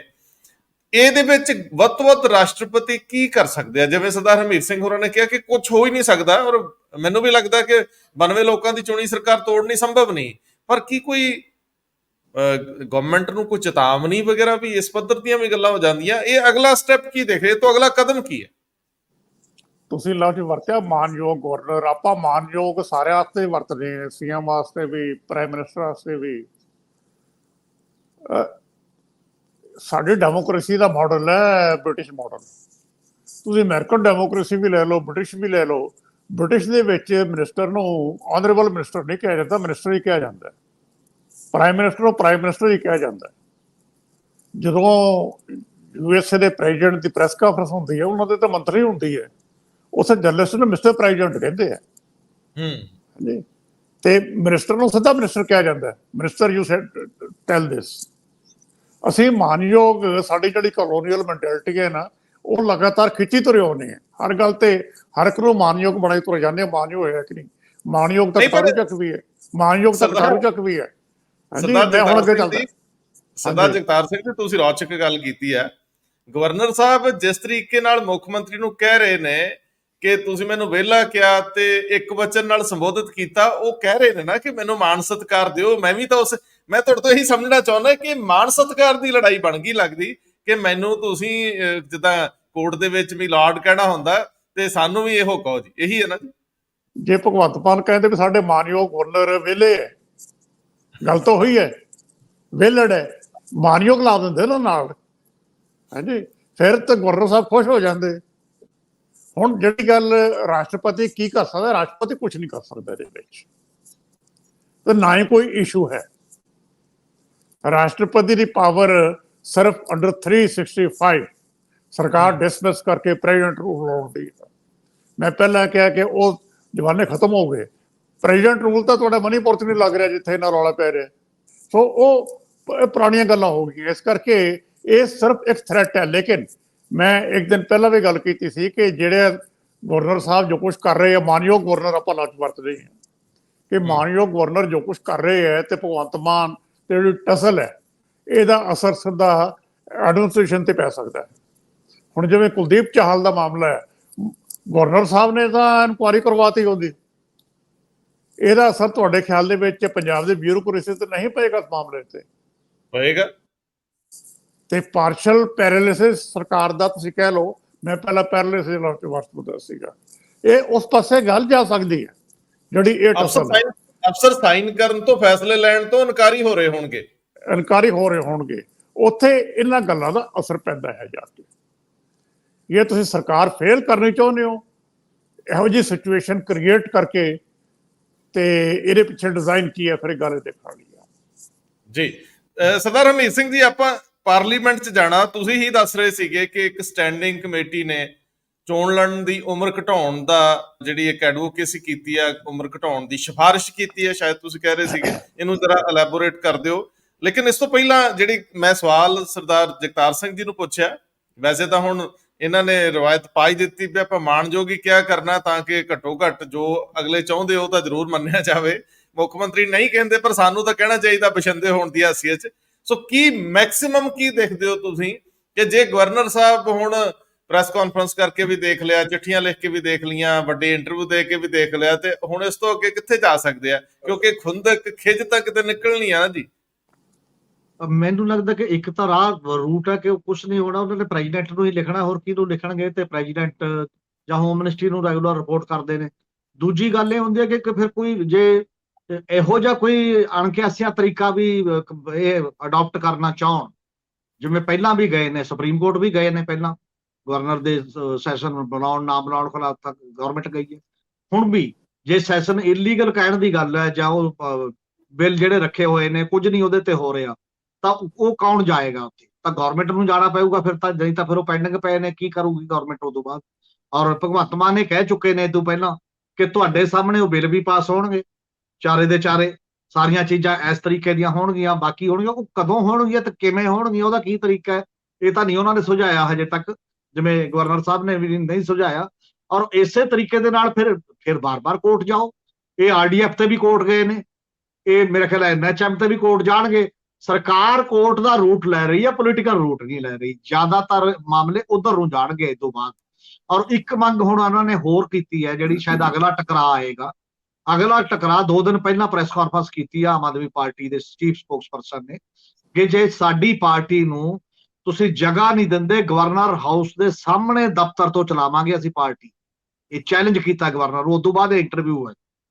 ਔਰ ਜੇਕਰ ਅਸੀਂ ਇਹ ਦੇਖਿਆ ਜਾਏ, ਆਮ ਆਦਮੀ ਪਾਰਟੀ ਨੇ ਕਿਹਾ ਕਿ ਗਵਰਨਰ ਦੇ ਉੱਥੋਂ ਚਲਾਵਾਂਗੇ ਪਾਰਟੀ, ਉਹਦੇ ਗੇਟ ਤੋਂ।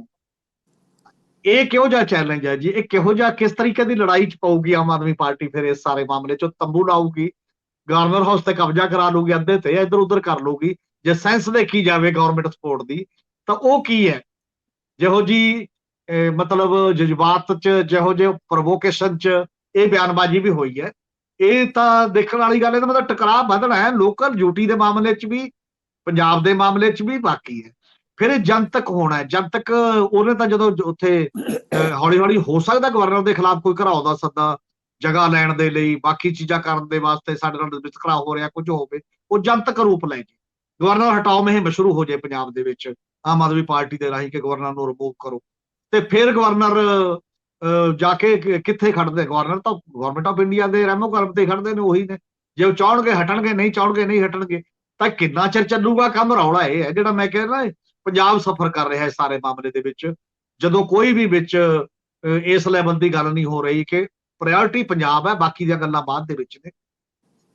ਕੀ ਆਮ ਆਦਮੀ ਪਾਰਟੀ ਇਹ ਫੈਸਲਾ ਨਹੀਂ ਕਰ ਸਕਦੀ? ਜਾਂ ਇਹ ਜੇ ਉਹਨਾਂ ਦਾ ਇੰਨਾ ਹੀ ਲੱਗਦਾ ਗਵਰਨਰ ਪੰਜਾਬ ਦੇ ਰਾਹ 'ਚ ਰੋੜਾ ਨੇ, ਤਾਂ ਆਲ ਪਾਰਟੀ ਮੀਟਿੰਗ ਬਣਾ ਕੇ ਜਾਂ ਵਿਧਾਨ ਸਭਾ ਦਾ ਸੈਸ਼ਨ ਬਣਾ ਕੇ ਗਵਰਨਰ ਦੇ ਟੋਟਲ ਰੋਲ ਨੂੰ, ਜੋ ਚੀਜ਼ਾਂ ਪਈਆਂ ਨੇ, ਜੋ ਲਾਸ ਹੋ ਰਿਹਾ ਪੰਜਾਬ ਦਾ, ਇਹ ਚੀਜ਼ਾਂ ਡਿਸਕਸ ਨਹੀਂ ਹੋ ਸਕਦੀਆਂ? ਜੇ ਤੁਸੀਂ 3 ਕਰੋੜ ਲੋਕਾਂ ਪ੍ਰਤੀ ਜਵਾਬਦੇਹ ਹੋ, ਤਾਂ ਉਹਨਾਂ ਨੂੰ ਦੱਸੋ ਵੀ ਸਾਰੀਆਂ ਗੱਲਾਂ ਨਾ ਕਿ ਆਹ ਪਈਆਂ ਨੇ। ਚੀਫ ਮਿਨਿਸਟਰ ਉਹ ਗਵਰਨਰ ਦੀਆਂ ਜਿੰਨੀਆਂ ਚਿੱਠੀਆਂ ਆਈਆਂ ਨੇ ਉਹਨਾਂ ਨੂੰ ਜਦ ਤੱਕ ਕਰਦੇ ਕਿ ਉਹ ਕੀ ਪੁੱਛਦੇ ਨੇ। ਜੇ ਉਹ ਗਲਤ ਨੇ ਤਾਂ ਗਲਤ ਲੋਕਾਂ ਨੂੰ ਦੱਸਦੇ ਕਿ ਆ ਗਲਤ ਨੇ, ਅਸੀਂ ਨਹੀਂ ਦੇਣਾ ਚਾਹੁੰਦੇ। ਕੱਲੀ ਕੱਲੀ ਵੀ ਤਾਂ ਤਦ ਤੱਕ ਕਰੀ ਜਾ ਰਹੇ ਹੋ, ਕਦੇ ਚੀਫ ਮਿਨਿਸਟਰ ਕਰ ਦਿੰਦੇ ਨੇ, ਕਦੇ ਗਵਰਨਰ ਕਰ ਦਿੰਦੇ ਨੇ। ਇੱਕ ਵਾਰ ਨਵੇੜ ਲਓ ਇਹ ਢਾਂਚਾ ਜਿਹੜਾ ਤੁਹਾਡਾ ਹੈ ਲੜਾਈ ਦਾ ਵੀ ਜਿੰਨਾ ਕੁ ਵੀ ਹੋਇਆ। ਇਹ ਪੱਥੇ 'ਚ ਤੀਰ ਰੱਖਦੇ ਹੋ ਵੀ 4 ਦਿਨ ਬਾਅਦ ਵੀ ਤਾਂ ਹੈਡਲਾਈਨ 'ਚ ਪਾਉਣੀ ਹੈ, ਫਿਰ 4 ਦਿਨ ਬਾਅਦ ਵੀ ਤਾਂ ਕੁਝ ਗੱਲ ਕਰਨੀ ਹੈ। ਇਹ ਹੈਡਲਾਈਨ ਦਾ ਕ੍ਰਾਈਸਿਸ ਹੈ ਜਾਂ ਰੀਅਲੀ ਸਿੰਸੀਅਰ ਲੋਕਾਂ ਦਾ ਕ੍ਰਾਈਸਿਸ ਜਾਂ ਗੰਭੀਰ ਲੋਕਾਂ ਦਾ ਕਿ ਇਹਨੂੰ ਹੱਲ ਕਰਨਾ ਚਾਹੁੰਦੇ ਨੇ। ਇਹ ਕੱਚਾ ਗਿੱਲਾ ਪੀਣ ਹੈ, ਇਹਦੇ ਚੋਂ ਨਿਕਲਣਾ ਕੁਝ ਨਹੀਂ। ਕੋਈ ਕਾਰਵਾਈ ਛੇਤੀ ਕੀਤਿਆ ਨਹੀਂ ਹੋਣੀ ਕਿਸੇ ਦੇ ਖਿਲਾਫ, ਪਰ ਕੰਮ ਜ਼ਰੂਰ ਸਟਾਲਡ ਰਹੂਗਾ ਜਿਹੜਾ ਪੰਜਾਬ ਦੇ ਮਾਮਲਿਆਂ ਦੇ ਵਿੱਚ ਹੈ। ਹੁਣ ਯੂਨੀਵਰਸਿਟੀਆਂ 'ਚ ਵਾਈਸ ਚਾਂਸਲਰ ਹੋਣਗੇ, ਉਹਨਾਂ ਤੇ ਚਾਂਸਲਰ ਦੀ ਤਲਵਾਰ ਜਾਂ ਚੀਫ ਮਿਨਿਸਟਰ ਦੀ ਤਲਵਾਰ ਕਿਹਦੀ ਸਹਿਣਗੇ? ਉਹ ਸਾਰੀਆਂ ਯੂਨੀਵਰਸਿਟੀਆਂ ਦੇ ਵਾਈਸ ਚਾਂਸਲਰ ਕਿੱਧਰ ਹੋਊਗਾ ਵੀ ਗਵਰਨਰ? ਉਹ ਕਹਿਣਗੇ ਆਪਾਂ ਤਾਂ ਘੁਣ ਮੰਗ ਪੈਦੇ ਆ ਵੀ ਇਹਨਾਂ ਨੇ ਕਰ ਲਿਆ, ਫਿਰ ਉਹ ਕੋਰਟ ਜਾਣਗੇ ਕਿਹਦੀ ਮੰਨਣਗੇ ਕਿਹਦੀ ਨਹੀਂ ਮੰਨਣਗੇ। ਜਿੰਨੇ ਵੀ ਮਾਮਲੇ ਨੇ ਜਦੋਂ ਇੱਕ ਦੂਜੇ ਬਿਨਾਂ ਚੱਲ ਨਹੀਂ ਰਿਹਾ ਮਾਮਲਾ, ਔਰ ਫਿਰ ਗਵਰਨਰ ਨੇ ਕਦੇ ਆ ਜਿਹੜਾ ਦੁੱਗਣਾ ਚਾਰਜ ਲੈਣ ਦਾ ਸਵਾਲ ਹੈ ਮਿਊਨਿਸਪਲ ਕਾਰਪੋਰੇਸ਼ਨ ਨੇ, ਇਹ ਤੇ ਵੀ ਖਾਮੋਸ਼ੀ ਰੱਖੀ ਹੋਈ ਆ, ਕੁਝ ਨਹੀਂ ਕਿਹਾ ਕਿ ਕੀ ਹੈ ਕੀ ਨਹੀਂ। ਇਹਦੇ ਤੇ ਵੀ ਤਾਂ ਲੋਕ ਰੌਲਾ ਪਾ ਰਹੇ ਨੇ ਇੰਨਾ ਚਿਰ ਦਾ ਜਨਤਕ ਚੀਜ਼ਾਂ ਨੇ, ਤੇ ਪੰਜਾਬ ਦੀ ਸਰਕਾਰ ਨੇ ਵੀ ਕੁਝ ਨਹੀਂ ਕਿਹਾ। ਵੈਸੇ ਜੇਕਰ ਉਸ ਲੈਵਲ ਦੇ ਉੱਤੇ ਕੋਈ ਚਿੱਠੀ ਲਿਖੀ ਹੋਵੇ ਕਿ ਤੁਸੀਂ ਪ੍ਰਸ਼ਾਸਨ ਹੋਣ ਦੇ ਕਰਕੇ ਇਹ ਕਰੋ।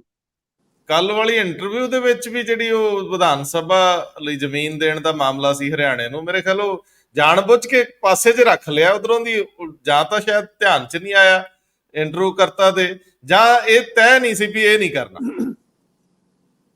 ਆ ਸਾਰੇ ਮੁੱਦੇ ਨੇ, ਆ ਵੀ ਤਾਂ ਮੁੱਦਾ ਸੀਗਾ, ਇਹ ਕਿ ਕੰਟਰੋਵਰਸੀਅਲ ਮੁੱਦਾ ਹੈ ਕਿ ਡਬਲ ਲਵਾਂਗੇ ਜੀ ਜਿਹੜੇ ਚੰਡੀਗੜ੍ਹ ਤੇ ਟ੍ਰਾਈ-ਸਿਟੀ ਤੋਂ ਬਾਹਰੋਂ ਆਉਣਗੇ, ਅਸੀਂ ਵਹੀਕਲਾਂ ਦਾ ਮੁੱਦਾ। ਮਤਲਬ ਰਣਨੀਤਕ ਹੁੰਦਾ ਹੈ ਸਾਰਾ ਕੁਝ। ਵੱਖਰੀ ਗੱਲ ਆ ਕਿ ਜੇ ਆਮ ਆਦਮੀ ਪਾਰਟੀ ਕੋਈ ਘਰਾਓ ਕਰਨਾ ਚਾਹਵੇ ਤੇ ਇਹਨਾਂ ਨੂੰ ਚੰਡੀਗੜ੍ਹ ਦੇ ਵਿੱਚ ਅਗਲੇ ਵੜਨ ਵੀ ਦੇਣਗੇ ਕਿ ਨਹੀਂ। ਗਵਰਨਰ ਤੇ ਰਾਜ ਭਵਨ ਦਾ ਘਰਾਓ ਕਰਨਾ ਤਾਂ ਥੋੜਾ ਜਿਹਾ ਮੈਨੂੰ ਲੱਗਦਾ ਔਖਾ ਹੀ ਹੋਊਗਾ, ਤੇ ਨਾਲੇ ਜ਼ੋਰ ਵੀ ਡੋਲਿਆਂ ਦੇ ਪਰਖੇ ਜਾਣਗੇ। ਮੈਂ ਐਡੀਸ਼ਨ ਕਰ ਦਿਆਂ ਨਾਲ ਇਹਨਾਂ ਦੇ ਇਸੇ ਤੇ। ਪੰਜਾਬ ਦਾ ਗਵਰਨਰ ਪਹਿਲਾਂ ਯੂਟੀ ਦਾ ਐਡਮਿਨਿਸਟ੍ਰੇਟਰ ਨਹੀਂ ਹੁੰਦਾ ਸੀਗਾ ਜੀ। ਇਹ ਬਲੂਚਿਸਤਾਨ ਤੋਂ ਪਹਿਲਾਂ ਜਦੋਂ ਡਿਸਟਰਬ ਏਰੀਆ ਡਿਕਲੇਅਰ ਕੀਤਾ ਗਿਆ ਪੰਜਾਬ ਤੇ ਚੰਡੀਗੜ੍ਹ ਨੂੰ, ਉਸ ਅਰੇਂਜਮੈਂਟ ਦੇ ਵਿੱਚ ਯੂਟੀ ਦਾ ਇੰਚਾਰਜ ਗਵਰਨਰ ਨੂੰ ਬਣਾਇਆ ਗਿਆ ਜੀ। ਸੋ ਭਗਵੰਤ ਮਾਨ ਇੱਕ ਕੰਮ ਹੁਣ ਲੈਟਰ ਬਾਮ ਇਹ ਵੀ ਸ਼ੁਰੂ ਕਰਨਾ, ਇੱਕ ਇਹ ਸਿੱਧਾ ਚਿੱਠੀ ਲਿਖਣ ਇੱਕ ਪ੍ਰਾਈਮ ਮਿਨਿਸਟਰ ਨੂੰ ਕਿ ਜਿਹੜਾ ਪੁਰਾਣਾ ਅਰੇਂਜਮੈਂਟ ਸੀ ਚੰਡੀਗੜ੍ਹ ਦੀ ਐਡਮਿਨਿਸਟ੍ਰੇਸ਼ਨ ਦਾ, ਉਹ ਰਿਵਾਈਵ ਕੀਤਾ ਜਾਵੇ। ਔਰ ਇਸ ਠੀਕ ਹੈ ਟਾਪ ਦੀ ਪੋਸਟ ਹੈ ਜਿਹੜੀ ਚੀਫ ਕਮਿਸ਼ਨਰ ਹੁੰਦਾ ਸੀਗਾ ਚੰਡੀਗੜ੍ਹ ਦਾ, ਹਾਂ, ਤੇ ਉਹ ਜਿਹੜਾ ਅਫਸਰ ਹੁੰਦਾ ਸੀ ਪੰਜਾਬ ਕਾਡਰ ਦਾ ਹੁੰਦਾ ਸੀ, ਉਹ ਪੰਜਾਬ ਕੋਲ ਪੋਸਟ ਸੀਗੀ। ਹੋਮ ਸੈਕਟਰੀ ਚੰਡੀਗੜ੍ਹ ਦਾ ਹਰਿਆਣੇ ਕੋਲ ਸੀ, ਡੀਸੀ ਹਰਿਆਣੇ ਕੋਲ ਸੀ, ਚੀਫ ਕਮਿਸ਼ਨਰ ਤੇ ਫਾਈਨਾਂਸ ਸੈਕਟਰੀ ਪੰਜਾਬ ਕੋਲ ਸੀ। ਸੋ ਇਹ ਲਿਖਣ ਕਿ ਗਵਰਨਰ ਨੂੰ ਵਾਪਸ ਭੇਜੋ ਚੰਡੀਗੜ੍ਹ ਦੇ ਵਿੱਚੋਂ, ਉਹ ਸਿਚੁਏਸ਼ਨ ਖਤਮ ਹੋ ਚੁੱਕੀ ਹੈ ਜਿਸ ਅਰੇਂਜਮੈਂਟ ਦੇ ਵਿੱਚ ਇਹਨੂੰ ਲਾਇਆ ਗਿਆ ਸੀਗਾ। ਪਹਿਲਾ ਅਟੈਕ ਤੇ ਅਟੈਕ ਨਹੀਂ ਹੈ, ਇੱਕ ਅਰੇਂਜਮੈਂਟ ਹੈ, ਉਹ ਰਿਸਟੋਰ ਕਰੋ। ਜੇ ਉਹ ਅਰੇਂਜਮੈਂਟ ਰਿਸਟੋਰ ਹੋ ਜਾਂਦਾ ਹੈ ਤੇ ਜਿਹੜਾ ਇਹ ਬਾਕੀ ਪੈਰੀਫੈਰਲ ਇਸ਼ੂਜ਼ ਹੈਗੇ ਹੈ, ਜਿਵੇਂ ਪੰਜਾਬ ਆਮ ਆਦਮੀ ਪਾਰਟੀ ਨੂੰ ਚੰਡੀਗੜ੍ਹ ਜਗ੍ਹਾ ਦੇਣੀ, ਆ ਪਾਰਕਿੰਗ ਦਾ ਮਸਲਾ, ਜਿੱਥੇ ਇਹ ਸਲਤਨਤ ਚੰਡੀਗੜ੍ਹ ਇੱਕ ਵੱਖਰੀ ਬਣਾ ਕੇ ਬੈਠ ਗਏ, ਇਹ ਸਾਰੇ ਇਰੀਟੈਂਟ ਆਪਣੇ ਆਪ ਖਤਮ ਹੋ ਜਾਣਗੇ। ਬੇਸਿਕ ਇਸ਼ੂ ਹੈ ਕਿ ਚੰਡੀਗੜ੍ਹ ਦਾ ਜਿਹੜਾ ਪਹਿਲਾ ਭਾਵੇਂ ਪੋਸਟ 66 ਜਿਹੜਾ ਅਰੇਂਜਮੈਂਟ ਸੀ 1983 ਤੱਕ ਐਂਡ ਤੱਕ, ਉਹ ਰਿਵਾਈਵ ਕੀਤਾ ਜਾਵੇ ਤੇ ਪੰਜਾਬ ਦੇ ਗਵਰਨਰ ਨੂੰ ਚੰਡੀਗੜ੍ਹ ਦੇ ਚਾਰ ਤੋਂ ਮੁਕਤ ਕੀਤਾ ਜਾਵੇ। ਇਹ ਪਹਿਲੀ letter Bhagwant Mann prime minister ਨੂੰ ਲਿਖਣ, ਇੱਥੋਂ ਗੱਲ ਸ਼ੁਰੂ ਕਰਨਾ ਆਪਣੀ। ਗੱਲ ਤੁਹਾਡੀ ਠੀਕ ਹੈ। ਮੁੱਖ ਮੰਤਰੀ 2 ਦਿਨ 3 ਦਿਨ ਪਹਿਲਾਂ ਹਾਜ਼ਰ ਹੋਏ ਸੀ ਟਵਿੱਟਰ ਤੇ, ਜਦੋਂ ਉਹਨਾਂ ਸੁਖਬੀਰ ਬਾਦਲ ਦੀ ਇੱਕ ਫੋਟੋ ਵਾਇਰਲ ਕੀਤੀ ਸੀ। ਉਸ ਤੋਂ ਬਾਅਦ ਉਹਨਾਂ ਦੀ ਵੀਡੀਓ ਵਾਇਰਲ ਹੋਈ ਤੇ ਮੈਨੂੰ ਲੱਗਦਾ ਉਦੋਂ ਦੀ ਸ਼ਾਂਤੀ ਆ, ਤੇ ਹੁਣ ਟਵਿੱਟਰ ਵੀ ਕਹਿੰਦਾ ਹੋਣਾ ਵੀ ਕੀ ਹੋ ਗਿਆ ਗਵਰਨਮੈਂਟ ਆਫ ਪੰਜਾਬ ਦੇ ਮੁੱਖ ਚਿਹਰੇ ਨੂੰ, ਤੇ ਉਹ ਗਵਰਨਰ ਨੂੰ ਵਾਪਸ ਸੱਦਣ ਤੇ ਦੂਜੇ ਬੰਨੇ ਗਵਰਨਰ ਨੂੰ ਚੰਡੀਗੜ੍ਹ 'ਚੋਂ ਵਾਪਸ ਸੱਦ ਕੇ ਪੰਜਾਬ ਕਾਡਰ ਦਾ ਅਧਿਕਾਰੀ ਬਤੌਰ ਚੀਫ ਕਮਿਸ਼ਨਰ ਲਾਉਣ ਦੀ ਮੰਗ ਕਰਨ। ਵੈਸੇ ਤੁਸੀਂ ਚੰਗਾ ਵਧੀਆ ਖਿਆਲ ਛੇੜਤਾ ਹੈ ਜੇ ਇਹਨੂੰ ਕੈਰੀ ਕਰਕੇ। ਖੈਰ ਆਪਾਂ ਹੁਣ ਅੱਗੇ ਵੱਧਦੇ, ਮੈਂ ਹੁਣ ਇੱਕ ਲਫ਼ਜ਼ ਨਹੀਂ ਕਹਿਣਾ। ਸਰਦਾਰ ਹਰਮੀਤ ਸਿੰਘ ਜੀ, ਸਵਾਲ ਇਹ ਅਜੇ ਖਤਮ ਨਹੀਂ ਹੋਇਆ। ਮੈਨੂੰ ਲੱਗਦਾ ਇਹ ਜਿੰਨੀ ਇੰਟਰਵਿਊ ਤੋਂ ਕਈ ਗੁਣਾ ਜ਼ਿਆਦਾ ਲੰਬੇ ਇਹਦੇ ਉੱਤੇ ਹੋਰ ਸਵਾਲ ਨੇ। ਪਰ ਜਿਹੜਾ ਤੁਸੀਂ ਮਾਮਲਾ ਦੱਸ ਰਹੇ ਸੀ ਪਾਰਲੀਮੈਂਟ ਦੇ ਵਿੱਚ ਸਟੈਂਡਿੰਗ ਕਮੇਟੀ ਵੱਲੋਂ 18 ਸਾਲ ਦੀ ਉਮਰ ਹੱਦ ਵਿੱਚ ਚੋਣ ਲੜਨ ਦਾ, ਉਹਨੂੰ ਜ਼ਰਾ ਦੱਸ ਦਿਓ। ਪਾਰਲੀਮੈਂਟ ਦੀ ਕਮੇਟੀ ਨੇ ਇੱਕ ਰਿਕਮੈਂਡੇਸ਼ਨ, ਨਾਰਮਲੀ ਪਾਰਲੀਮੈਂਟ ਦੀਆਂ ਕਮੇਟੀਆਂ ਸੀਰੀਅਸਲੀ ਸਟੱਡੀ ਕਰਦੀਆਂ ਨੇ, ਸੀਰੀਅਸ ਸਟੱਡੀ ਕਰਕੇ ਆਪਣੀਆਂ ਰਿਪੋਰਟਾਂ ਦਿੰਦੀਆਂ ਨੇ ਕਿ ਗਵਰਨਮੈਂਟਾਂ ਨੂੰ ਆਹ ਕਰਨਾ ਚਾਹੀਦਾ ਇਸ ਤਰੀਕੇ ਦਾ। ਉਹਨਾਂ ਦੀ ਇੱਕ ਪ੍ਰਪੋਜ਼ਲ ਹੈ ਇਹ ਕਿ ਹੁਣ ਸਮੇਂ ਦੇ ਲਿਹਾਜ਼ ਦੇ ਨਾਲ ਸਾਨੂੰ ਜਿਹੜੀ ਅਸੈਂਬਲੀ ਦੀ ਚੋਣ ਹੈ ਤੇ ਪਾਰਲੀਮੈਂਟ ਦੀ ਚੋਣ ਹੈ, ਉਹਦੇ 'ਚ ਜਿਹੜੀ ਘੱਟੋ ਘੱਟ ਉਮਰ ਹੈ ਉਹਨੂੰ ਹੋਰ ਘਟਾਉਣਾ ਚਾਹੀਦਾ ਹੈ। ਇੱਕ ਸਾਨੂੰ ਪਤਾ ਕਿ ਇਦੋਂ ਪਹਿਲਾਂ ਜਿਹੜੀ VOTING ਦੀ ਉਮਰ ਵੀ 21 ਸਾਲ ਸੀ, 21 ਤੋਂ ਫਿਰ 18 ਕੀਤੀ, ਇਹਨੂੰ ਬਹੁਤਾ ਸਮਾਂ ਨਹੀਂ ਹੋਇਆ, 18 ਸਾਲ ਹੋਈ ਇਹਨੂੰ। ਤੇ ਜੀ ਉਦੋਂ ਤੋਂ ਲੈ ਕੇ ਜਿਹੜੀ ਅਸੈਂਬਲੀ ਤੇ ਪਾਰਲੀਮੈਂਟ ਦੇ ਵਿੱਚ, ਅਸੈਂਬਲੀ ਤੇ ਲੋਕ ਸਭਾ ਦੇ ਵਿੱਚ 25 ਸਾਲ ਹੈ ਜਿਹੜੀ ਘੱਟੋ ਘੱਟ ਜਿਹੜੀ ਚੋਣ ਲੜਨ ਦੀ ਉਮਰ ਹੈ। ਤੇ ਇਸੇ ਤਰ੍ਹਾਂ 30 ਸਾਲ ਜਿਹੜੀ ਰਾਜ ਸਭਾ ਦੇ ਵਿੱਚ ਜੇਕਰ ਉਹ ਕਰਨਾ। ਔਰ ਉਹਨਾਂ ਨੇ ਇੱਥੋਂ ਤੱਕ ਕਿਹਾ ਵੀ ਜੇ 18 ਸਾਲ ਦੀ ਉਮਰ ਦੇ ਨੂੰ ਵੋਟ ਦਾ ਹੱਕ ਹੈ ਅੱਜ ਕੱਲ੍ਹ, ਤੇ ਪ੍ਰਿੰਸੀਪਲ ਇਹ ਹੈ ਕਿ ਜਿਹਨੂੰ ਚੁਣੇ ਜਾਣ ਦਾ ਹੱਕ ਹੁੰਦਾ ਜਿਹੜੀ ਮਾਮਲੇ ਦੇ ਵਿੱਚ, ਤਾਂ ਉਹਨੂੰ ਆਪ ਖੜਾ ਹੋਣ ਦਾ ਵੀ ਹੱਕ ਹੁੰਦਾ। ਸਿਧਾਂਤਕ ਤੌਰ ਤੇ ਤਾਂ ਆਪਾਂ ਉਹ ਚੀਜ਼ ਲੈਣਾ ਨਾ, ਜਿਹੜੀ ਚੀਜ਼ ਦਾ ਮੈਂਬਰ ਬਣ ਗਿਆ ਤਾਂ ਉਹਨੂੰ ਉਹਦੇ ਚ ਅਹੁਦੇਦਾਰ ਬਣਨ ਦਾ ਵੀ ਫਿਰ ਰਾਈਟ ਜਿਹੜਾ ਇੱਕ ਟਾਈਪ ਦਾ ਮਿਲ ਜਾਂਦਾ। ਤਾਂ ਉਹਨਾਂ ਦਾ ਇਹ ਕਹਿਣਾ ਵੀ ਫਿਊਚਰ ਦੇ ਵਿੱਚ ਹੁਣ ਲੋਕ, ਇੱਕ ਜ਼ਮਾਨਾ ਵੀ ਬਦਲ ਗਿਆ, ਮੈਚਿਓਰ ਵੀ ਜ਼ਿਆਦਾ ਹੋ ਰਹੇ ਨੇ ਕੰਪੈਰੇਟਿਵਲੀ ਪਹਿਲਾਂ ਦੇ। ਇੰਟਰਨੈਟ ਦਾ ਜ਼ਮਾਨਾ ਹੈ, ਬਾਕੀ ਚੀਜ਼ਾਂ ਨੇ, ਹੋਰ ਸਾਰੀਆਂ ਜਿਹੋ ਜਿਹਾ ਵੀ ਸੈਟਅਪ ਦੇਖਦੇ ਆ। ਤਾਂ ਚੋਣ ਲੜਨ ਦਾ ਜਿਹੜਾ ਅਸੈਂਬਲੀ ਤੇ ਪਾਰਲੀਮੈਂਟ ਦਾ ਉਮਰ ਹੈ ਉਹ 18 ਸਾਲ ਕਰ ਦਿੱਤੀ ਜਾਣੀ ਚਾਹੀਦੀ। ਹਜੇ ਇਹਦੇ ਤੇ ਬਹਿਸ ਚੱਲਣੀ ਹੈ, ਡਿਬੇਟ ਕੀ ਇਹ ਠੀਕ ਹੈ ਨਹੀਂ ਹੈ 18 ਸਾਲ ਆਪਣੇ ਆਪ ਚ। ਪਰ ਅਜੇ ਪਾਰਲੀਮੈਂਟ ਦੇ ਵਿੱਚ ਸਾਡੇ 30 ਸਾਲ ਦੀ ਉਮਰ ਤੱਕ ਦੇ ਵੀ ਜਿਹੜੇ ਬੰਦੇ ਨੇ 30 ਸਾਲ ਜਾਂ 30 ਸਾਲ ਤੋਂ ਹੇਠਾਂ, ਉਹ 28-29% ਅਜੇ ਹੁਣ ਮੈਂਬਰੀ ਹੈ ਉਸ ਪੱਧਰ ਦੀ। ਤੇ ਉਹ ਇਹ ਕਹਿ ਰਹੇ ਨੇ ਯੂਥ ਸਾਡੇ 60-65% ਹੈ 18 ਤੋਂ 30 ਸਾਲ ਦਾ, ਤੇ ਤਾਂ ਉਸ ਨੂੰ ਦੇਖ ਕੇ ਵੀ ਉਮਰ ਘਟਾਈ ਜਾਣੀ ਚਾਹੀਦੀ ਹੈ ਜਿਹੜੀ ਉਸ ਮਾਮਲੇ ਦੇ ਵਿੱਚ ਹੈ। ਹੁਣ ਇਹਦੇ ਬਹੁਤ ਸਾਰੇ ਮਾਹਨੇ ਨੇ ਕਿ ਕਈ ਵਾਰ ਜੇ ਪਹਿਲਾਂ 21 ਸਾਲ ਉਮਰ ਸੀ ਵੋਟ ਪਾਉਣ ਨੂੰ ਤੇ 25 ਰੱਖੀ ਹੋਈ ਸੀ, ਉਹਦੀ ਵੀ ਕੋਈ ਲੌਜਿਕ ਹੋਣਾ ਹੈ।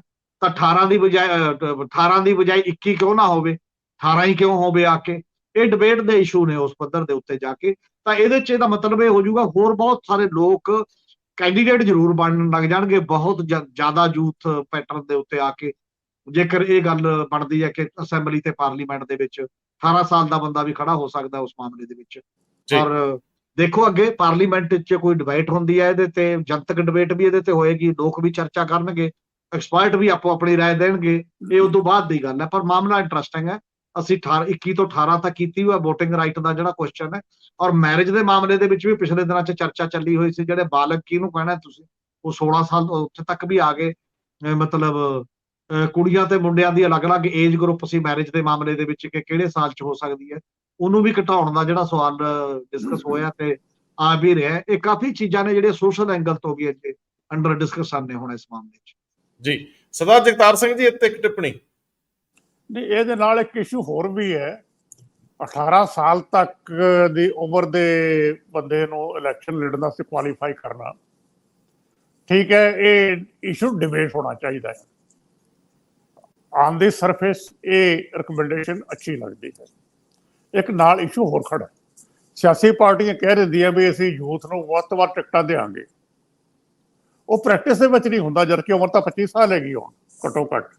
ਉਸ ਏਜ ਉੱਤੇ ਵੀ ਜਿਹੜੀ ਰਿਪਰੈਜ਼ੈਂਟੇਸ਼ਨ ਹੈ 25 ਤੋਂ 30 ਸਾਲ ਦੀ ਕੰਪੈਰੇਟਿਵਲੀ ਬਹੁਤ ਘੱਟ ਹੈਗੀ ਹੈ। ਇੱਕ ਦੂਸਰਾ ਐਸਪੈਕਟ ਵਿਮਨ ਦਾ, ਇੰਨਾ ਵੱਡਾ ਨੰਬਰ ਹੋਵੇ ਵਿਮਨ ਦਾ, ਤੇ ਸਾਡੇ ਇਲੈਕਟਡ ਰਿਪਰੈਜ਼ੈਂਟੇਟਿਵ ਕਿੰਨੇ ਹੈਗੇ ਪੰਚਾਇਤ ਦੇ ਵਿੱਚ, ਰਾਜ ਦੇ ਵਿੱਚ ਕੋਸ਼ਿਸ਼ ਕੀਤੀ ਗਈ ਹੈ, ਦਿੱਤੀ ਵੀ ਗਈ ਹੈ ਉਹਨਾਂ ਨੂੰ ਪੂਰੀ ਰਿਪਰੈਜ਼ੈਂਟੇਸ਼ਨ। ਲੇਕਿਨ ਲੋਕ ਸਭਾ ਦੇ ਵਿੱਚ 33% ਰਿਜ਼ਰਵੇਸ਼ਨ ਦਾ ਇਸ਼ੂ ਉਹ ਵੀ ਹੁਣ ਤੱਕ ਉੱਥੇ ਹੀ ਖੜਾ ਹੈ। ਸਿਆਸੀ ਪਾਰਟੀਆਂ ਅਪੋਜ਼ ਕਰ ਰਹੀਆਂ। ਕੁਛ ਇਸ਼ੂ ਐਸੇ ਹੈਗੇ ਹੈ ਜਿਨ੍ਹਾਂ ਨੂੰ ਇੱਕ ਵਾਰੀ ਰੇਜ਼ ਕਰਕੇ ਸਾਡੇ ਇਗਨੋਰ ਕਰ ਦਿੱਤਾ ਜਾਂਦਾ। ਵਿਮਨ ਵਾਲਾ ਇਸ਼ੂ ਵੀ ਇਹੋ ਜਿਹਾ ਹੀ ਹੈ ਜੀ, ਇਹ ਤੇ ਵੀ ਮੁੜ ਕੇ ਗੱਲ ਨਹੀਂ ਹੋ ਰਹੀ। ਇਹ ਇਸ਼ੂ ਕੰਪਰੀਹੈਂਸਿਵਲੀ ਟੇਕ ਅਪ ਕਰਨੇ ਚਾਹੀਦੇ 18 ਸਾਲ ਵਾਲਾ ਵੀ ਤੇ ਵਿਮਨ ਵਾਲਾ ਵੀ।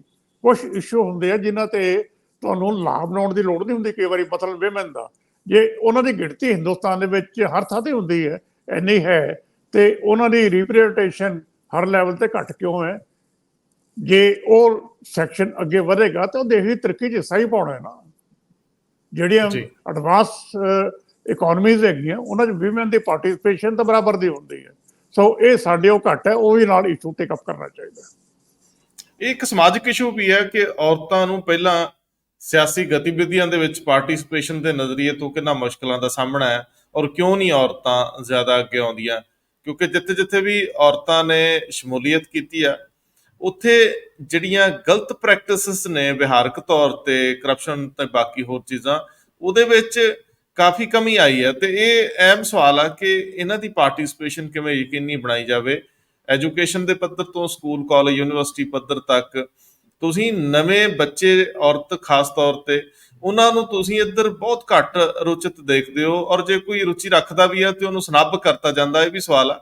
ਦੂਜੀ ਗੱਲ ਕਿ 18 ਸਾਲ ਦੀ ਉਮਰ ਦੇ ਵਿੱਚ ਤੁਸੀਂ ਕਿੰਨੇ ਕੁ ਮੈਚੁਰ ਹੁੰਦੇ ਹੋ, ਔਰ ਇਹ ਵੀ ਡਿਬੇਟ ਦਾ ਵਿਸ਼ਾ ਹੈਗਾ। ਬਹੁਤ ਮਿਹਰਬਾਨੀ, ਬਹੁਤ ਧੰਨਵਾਦ। Thank you. ਸ਼ੁਕਰੀਆ ਜੀ।